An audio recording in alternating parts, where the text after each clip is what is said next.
Hi, I'm Brittany. I'm a physical therapist, wife, and mother of 2 kids. I suspect you, or a woman you care about, is frustrated, embarrassed, and hurting. You may feel you are missing out on life. You're not alone. 1 in 3 of us are regularly peeing our pants when we laugh, jump, or simply sneeze. Sometimes it even just happens trying to get to a toilet. 1 in 3 of us suffers from pain, which makes sex uncomfortable, never mind pleasurable. I recently heard about a woman who spends 10% of her weekly paycheck on pads. Seriously? This should absolutely infuriate us. At no time in life should any amount of leakage be considered normal. Common, yes. Normal, no.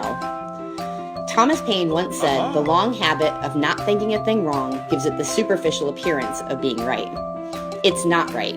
It's not normal. It's not okay. Despite having best intentions, most women's health services have systematically failed us and continue to do so by focusing treatment on symptoms rather than helping us get to the cause of the problem. Traditional treatment approaches offer Kegel exercises, medication, surgery, or we just accept wearing a pad or sacrificing our sex life. But don't worry, it won't last forever. Eventually one graduates to a diaper, and some will just stop having sex forever. We can do better. We must do better. I once heard Oprah Winfrey comment that if you want your life to be more rewarding, you have to change the way you think.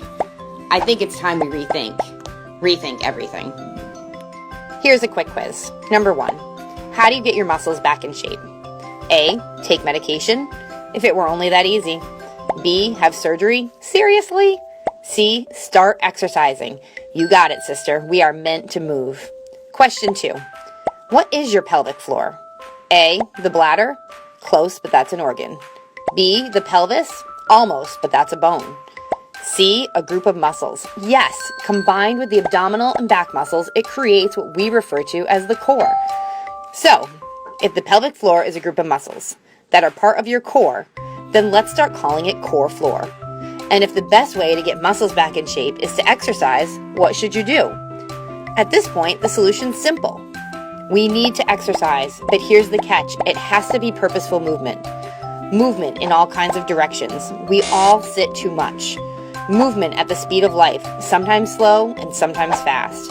Movement that makes us strong. It's the only way to gain control. Pelvic pain and leaking are symptoms of a bigger problem. The problem is your core. That's right, your core floor.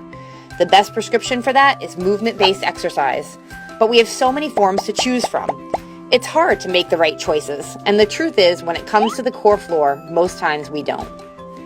Here's the key. All exercise is not created equal. For most of us, it's not enough to dance to the beat, stretch to the music, or do sit-ups, crunches, and planks. For most of us, it's not enough to just go to the gym, clinic, or studio, or purchase the next gimmicky fad product or DVD. While all these activities can be healthy, energizing, and even entertaining, they're not designed to target the specific function of the core floor or your individual needs. The core floor turns on in response to certain movement patterns. It's like flipping a light switch. The body has 3 main switches that work together to turn on the core floor: the ankle, the hip, and the torso. Who'd have thought getting turned on by that? But unless all 3 are moving together and moving in control, there can't be a turn on, leaving the core floor in the dark. Aren't you curious if you have the right moves to flip your switches? Come out of the dark. It's time to be your priority. You can do it. Learn your core floor score.